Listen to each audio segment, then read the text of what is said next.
Everyone, আসসালামু আলাইকুম। আজকে একটা ভিন্ন ধরনের ব্লগ নিয়ে আসলাম। আসলে ব্লগটা দিব কি দিব না সেটা বুঝতেছিলাম না, তারপরও চিন্তা করলাম আপনাদের সাথে শেয়ার করি।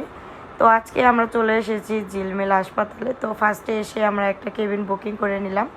তো আজকে মূলত সিনার পাপার ছোট্ট একটা অপারেশন হবে। তার নাকের হাড়টা বেঁকা ছিল, সেজন্য সেটা কেটে অপারেশন করা হবে। তো তার শ্বাস নেওয়া খুবই কষ্ট হচ্ছিলো, যার কারণে আমরা এই ডিসিশনটা নিয়ে নিলাম। তো এখন তাকে ওটিতে নিয়ে যাওয়া হবে, তারপর তার ছোট্ট একটা সার্জারি করা হবে। তো 1 ঘন্টা পর মোটামুটি তার সার্জারি কমপ্লিট হয়ে গিয়েছিল এবং তাকে বেডে শিফট করে দেওয়া হয়েছে।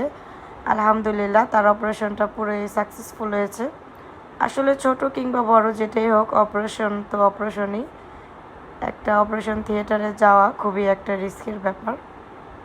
আল্লাহ সবাইকে হেদায়েত দান করুক এবং সবাইকে সুস্থতা দান করুক। তো এই তো সকাল হয়ে গিয়েছে। এখানে সারা রাত সিনার আব্বু অ্যানেস্থেশিয়ার কারণে সে ঘুমাচ্ছিল, তো এখনও ঘুমাচ্ছে। তার পুরো ফুল বডি অবশ হয়ে গিয়েছিল। তো একটু একটু ভালো পর্যায়ে, সে অনেকটাই অসুস্থ হয়ে গিয়েছিল যেহেতু একটা অপারেশন করা হয়েছে। আর এখানে তাকে সেবা করা হচ্ছে, তার মেয়েরা তাকে পাও টিপে দিচ্ছে। তো এই হসপিটালে আসলে আমরা প্রায় 3 দিন ছিলাম।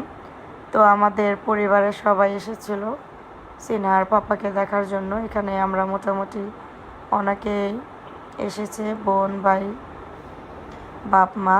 তারপর আমরা চলে গেলাম এই হাসপাতালের দোতলায়। এখানে একটা চাইনিজ রেস্টুরেন্ট ছিল, তো এখান থেকে সিনহা কিছু খাবার নিবে, তাই সেজন্য এখানে থেকে কিছু খাবার নিয়ে চলে গেলাম।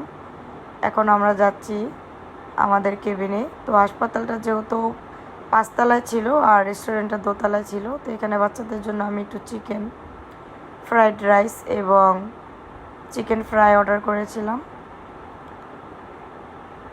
আর সিনার বাপার জন্য আমি এখানে স্যুপ অর্ডার করেছিলাম, যেহেতু তার অপারেশন হয়েছে, সে লিকুইড খাবার খাবে, সে এগুলি খেতে পারবে না, তাই এগুলি আমি বাচ্চাদের জন্য নিয়ে এসেছি। আর সাথে ছিল চাউমিন। তো এখন আমি এগুলোকে বাচ্চাদেরকে খাইয়ে দেবো এবং সিনার পাপাকে খাইয়ে ওষুধ খাইয়ে দিব। তো আলহামদুলিল্লাহ, সিনার পাপার জন্য সবাই দোয়া করবেন। আলহামদুলিল্লাহ, সে অনেকটাই সুস্থ আছে।